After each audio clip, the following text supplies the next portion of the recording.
Alright, listen up, because this ain't your grandma's bedtime story unless your grandma's into invisible women, tango dancing gods, and a certain legendary individual with a reputation so unhinged, even urban myths leave him out of group chats. So there we were.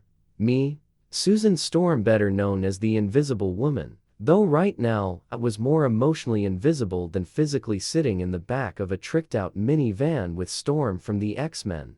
The white chicks, both of them, still pretending to be rich blondes but smelling suspiciously like protein powder and regret. And of course, Natasha freakin' Romanoff, aka Black Widow, who was currently threatening to shiv the GPS with a butter knife because it kept rerouting us to a Chuck E. Cheese in Tampa. Why were we together? One mission, one name, one legend. We were hunting down Kid Bengala. And no, this isn't a joke. The man had vanished. Poof. Like a god-tier meme taken offline by divine intervention. Reports said he was last spotted in the Himalayas, wearing a crop top and sipping yak milk while entering some ancient temple, apparently learning to tango with Loki, who now had a man bun and taught spiritual dance therapy to monks. You think I'm lying? I wish I was. But once you've seen Storm bribe a Sherpa with Bianca tickets and heard Black Widow mutter, "Can't believe I'm tracking down a Brazilian icon with more fanfiction than Spider-Man,"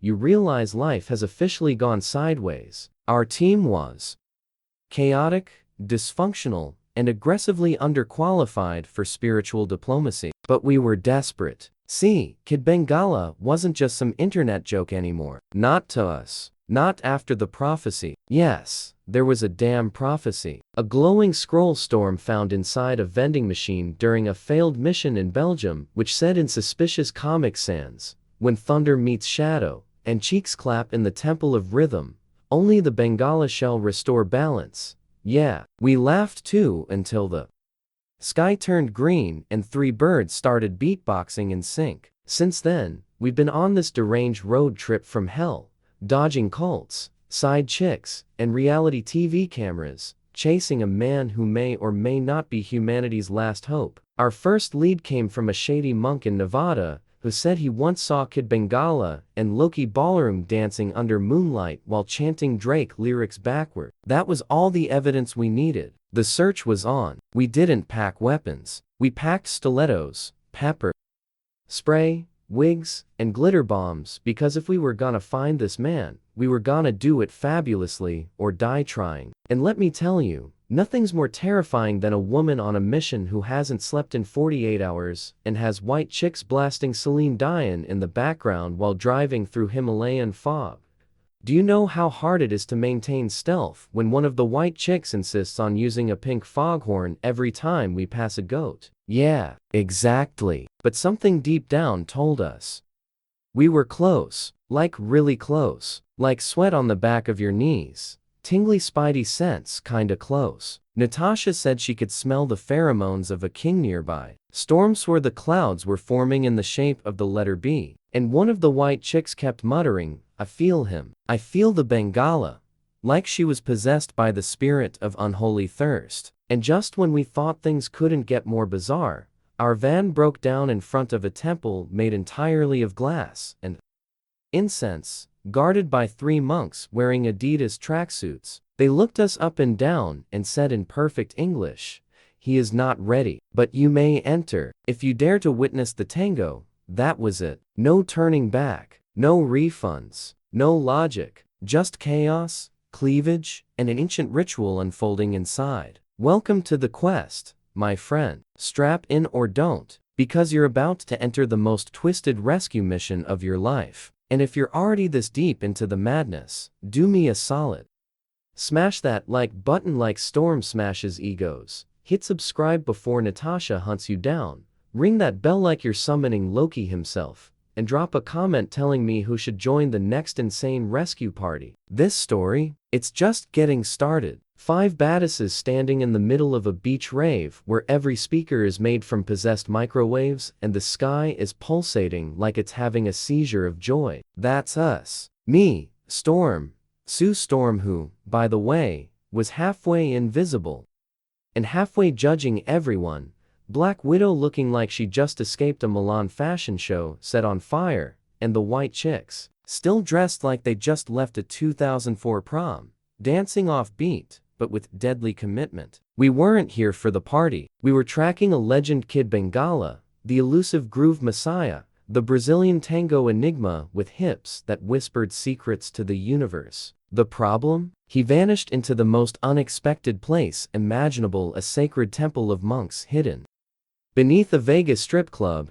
rumored to be teaching forbidden rhythm techniques passed down from ancient dancing gods. And our only guide in, Loki, of all people, the god of mischief, had somehow become the lead instructor, which meant two things: chaos and choreography. Storm flicked her wrist and summoned a mini tornado to part a group of ravers doing upside-down limbo on fire. "This isn't just a rescue," she said. "It's a recovery operation. If Bengala learns the wrong move at the wrong time, he could unlock something catastrophic." Black Widow nodded. "Yeah, like his OnlyFans password, or worse, forbidden muscle memory." I couldn't argue. The fate of dance itself might hang in the balance. And the white chicks? They were filming all of this for their docu-series titled Booty, or Destiny. We finally reached the temple entrance, guarded by two monks playing chess with live cobras. One looked up and asked, "What is the rhythm of your soul?" Before any of us could answer, Storm made herself fully visible and whispered, "Trap remix of A Broken Heart." The doors creaked open. Damn, I forgot how poetic Sue gets when she's on a mission. Inside, the air smelled like old incense, coconut oil, and ambition. Candles floated in midair, casting shadows that danced more gracefully than most humans. And there he was, Kid Bengala, shirtless, wearing nothing but silk pants and a smile, mid-spin with Loki, both locked in what could only be described as aggressively sensual tango combat. Their bodies moved in perfect contradiction, fluid yet sharp, wild but calculated. Loki twirled, hair flowing like a shampoo commercial filmed in hell, while Bengala dipped low enough to pick up regrets from the floor. "They've entered phase 2, said a monk. "The tango of trust. We couldn't just barge in. The ritual was sacred." Interruption meant exile to the Isle of Offbeat, a place where failed dancers lived forever, cursed to do the cha-cha slide in reverse for eternity. But we didn't come this far to chicken out. Storm cracked her knuckles. "We go in during the transition spin. It's the only moment the dance lets in outsiders. Sue, you distract Loki. Natasha, neutralize the monks. I'll disable the beat grid. And the white chicks? Do what you do best, cause confusion." They were already twerking upside down by the shrine. At the perfect moment, the music shifted. Loki went into a double twirl, and we moved. Sue cloaked us in invisibility, but only halfway, because full invisibility made the white chicks nauseous. Natasha vaulted over a sacred bench, landed in a crouch, and hissed, "You're coming with us, Bengala." But he didn't stop dancing. Not even for a second. "Not yet," he said. "I'm almost at enlightenment. Just one more dip." Loki grinned. "Let him finish. You'll thank me later." Storm hovered above us, lightning crackling between her fingers, clocks ticking. If he hits enlightenment dip before we stabilize the vibe core, this entire temple could reverse time and make us all unborn. But Bengala wasn't listening. His feet were glowing, literally glowing. The rhythm had possessed him. "Ladies," I said, "we either join the dance or get danced on." And so we jumped in. 6 chaotic queens. No choreographer. No warning, just raw determination and flexible morals. Storm summoned wind to sync our moves.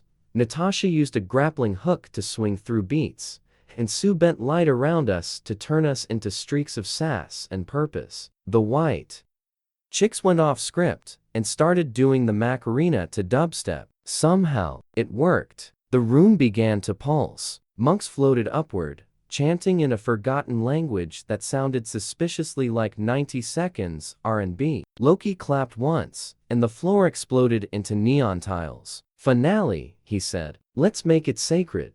Kid Bengala leaped into the air, spun 17 times, and landed in a split so deep it realigned the Earth's crust. "He's ready," whispered Storm. Now, we dance him out.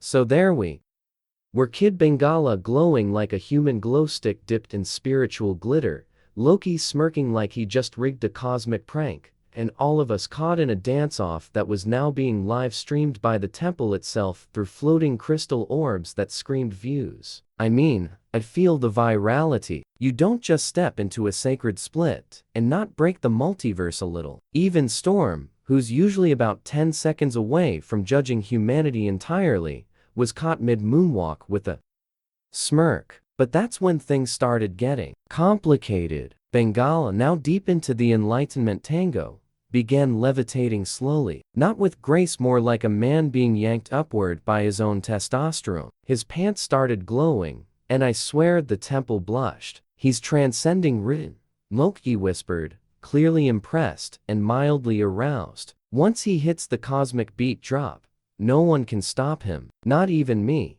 And trust me, Lee is the kind of guy who thinks he can seduce a thundercloud with a wink. He's not transcending anything without us, I yelled, lunging into a pirouette/dropkick that would make any dance instructor cry. The floor responded, tiles shifting beneath my feet like we'd entered some DDR apocalypse. Black Widow flipped through midair like a damn Beyblade, landing perfectly in sync with the tempo. We pull him out now, she said, before this turns into La La Land, but with spiritual casualties. Sue Storm vanished, reappearing right next to Bengala with a translucent lasso made of pure light, trying to anchor him. But Bengala, he just smiled, hips still hypnotic, and said, "Ladies, you're not saving me, you're just late to the show."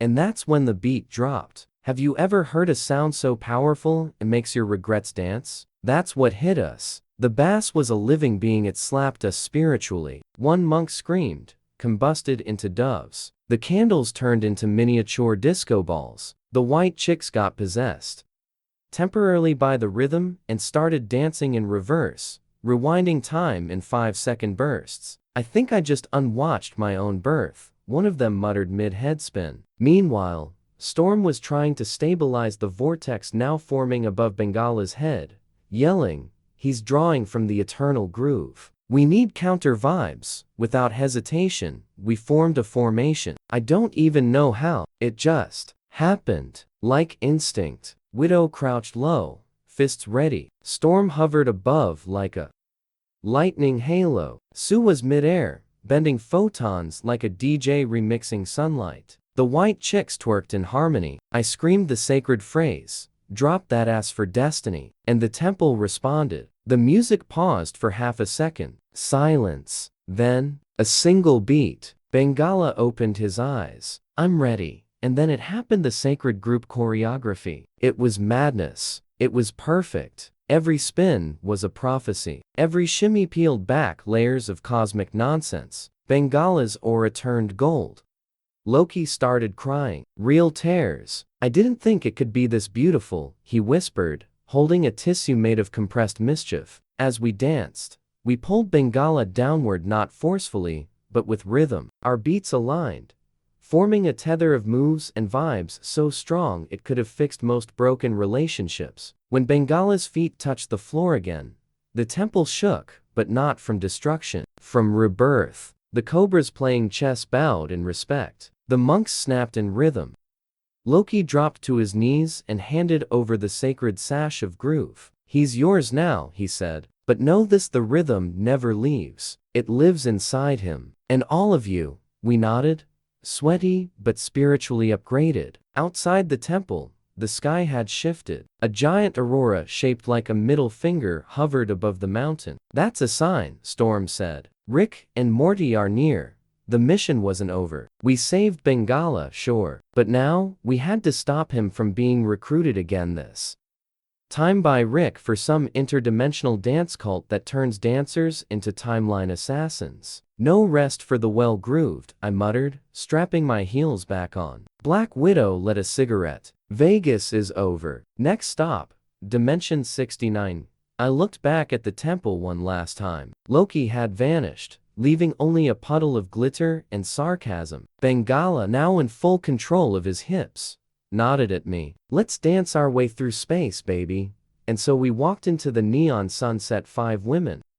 One absolute unit of a man, and the kind of rhythm that could shake reality loose. You ever been catapulted through a wormhole while holding hands with the world's most dangerous group of emotionally unstable warriors, and one spiritually awakened adult entertainer? Because that was me. One moment, we're stepping off the temple steps, all blessed up and glowy. Next we're spinning through dimension 69B like socks in a dryer possessed by horny gods. I remember seeing Black Widow's braid smack a passing asteroid shaped like a disco ball, while Storm was trying to stabilize the gravitational pull using pure sass. Meanwhile, Kid Bengala was just vibing, eyes closed, arms spread, his soul dancing freestyle. We landed in what looked like a cross between a Vegas alley and a Brazilian soap opera set. Everything smelled like tequila and philosophical regret. A neon sign above the bar said, "Welcome to Rick's pre-party for timeline annihilation," and sitting outside, completely unbothered, was a monk wearing a Free Vibes hoodie, sipping tea through a crazy straw. "He's inside," he said, pointing toward a door that was literally breathing in and out like it had asthma. "But beware, he's not the Rick you knew. This Rick's on a groove cleanse. He's dangerous."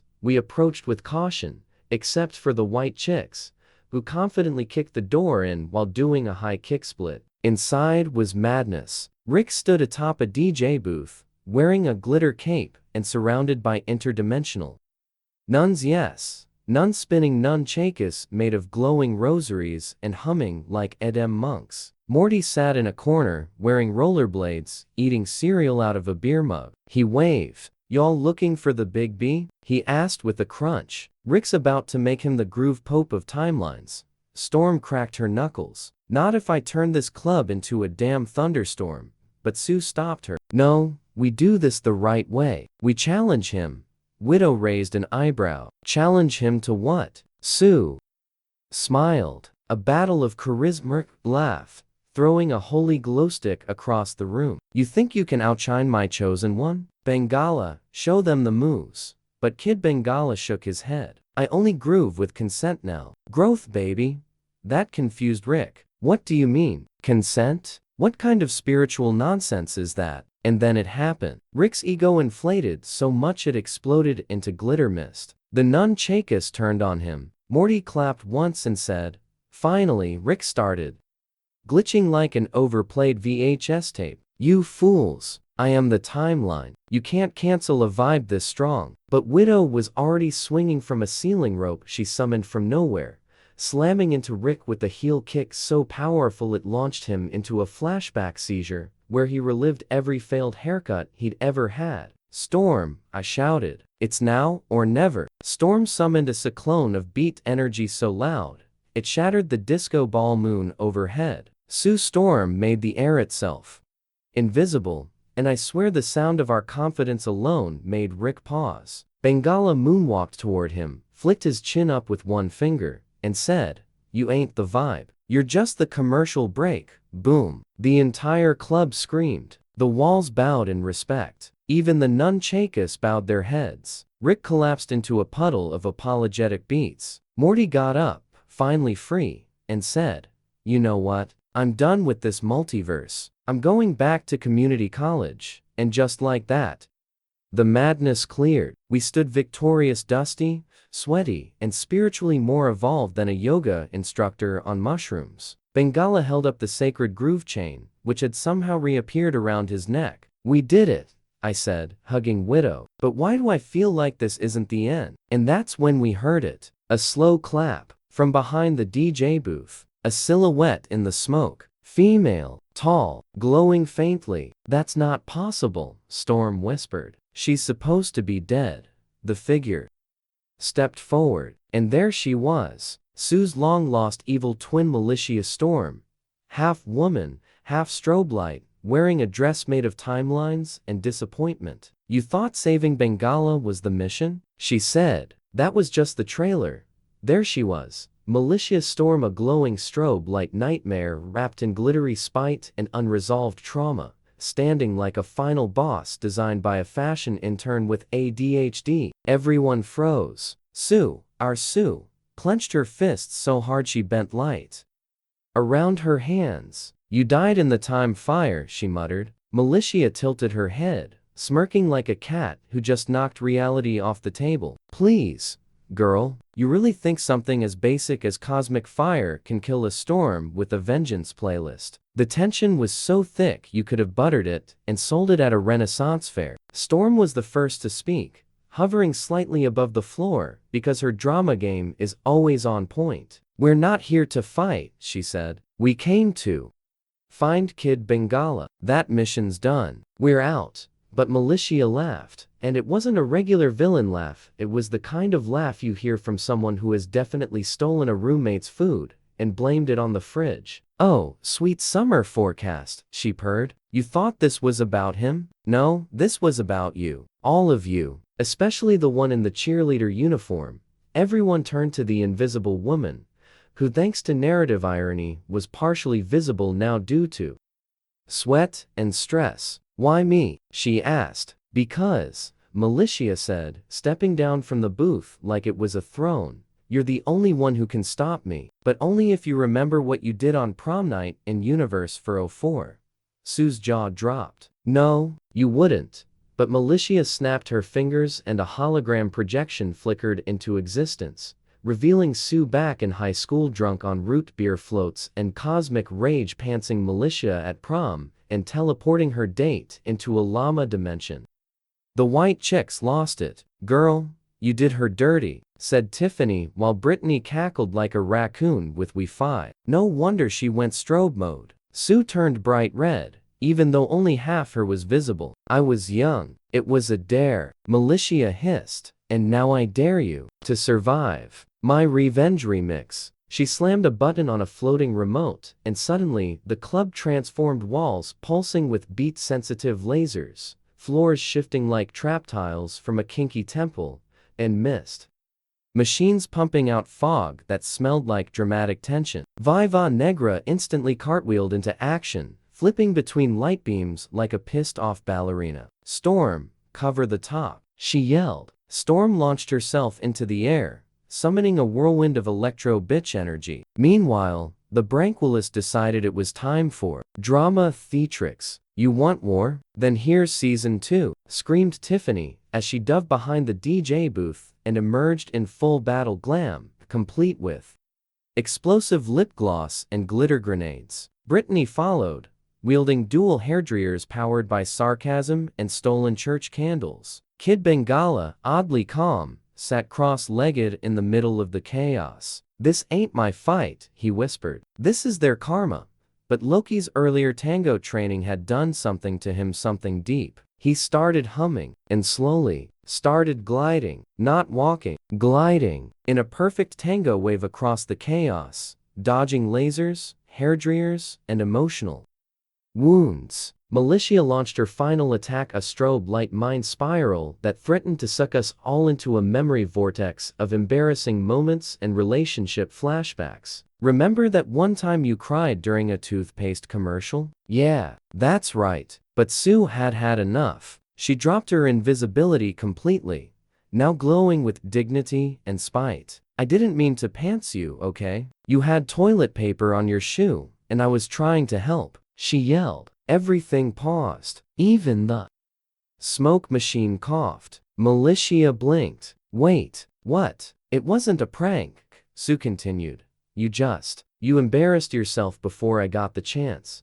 A deep silence filled the room, broken only by a faint gurgle from Bengala's meditative stomach. Militia sat down slowly, the lights dimming around her. So all this, all the timelines I corrupted, the remixes, the nuns, was because of me? Storm floated down gently, placing a hand on Militia's shoulder. We've all done worse, girl. I once married a tornado by accident, Tiffany chimed in. I once tried to date my reflection. Brittany nodded solemnly. And I married a cappuccino machine. Bengala opened one eye. That explains a lot, actually, Alicia sighed, collapsing fully into Sue's arms. I'm tired. We all are, Sue whispered. Let's just go home. The group slowly exited the wrecked club, stepping over glitter-coated regrets and scattered strobe memories. Morty, from the corner, just muttered, "Y'all are weird," before disappearing into a dimension made entirely of outdated memes. Outside, the monk waved again. "Did you find enlightenment?" Storm gave him a thumbs up. "Close enough. We found closure and free therapy.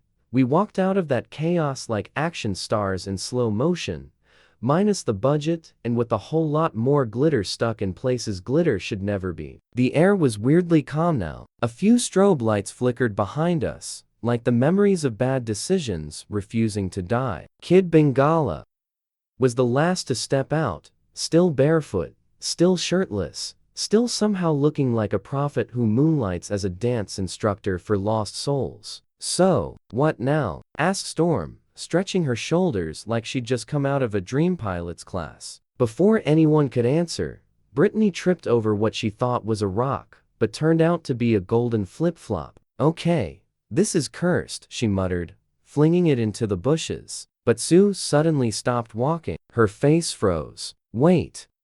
Where's Loki?" Everyone looked around like someone had just realized they left the oven on in a multiverse. Kid Bengala squinted. "He said something about finishing the final tango," he said. "I thought that was a metaphor." Tiffany's eyes widened. "Girl, this is Loki. He don't do metaphors. He does illusions and uncomfortable truths."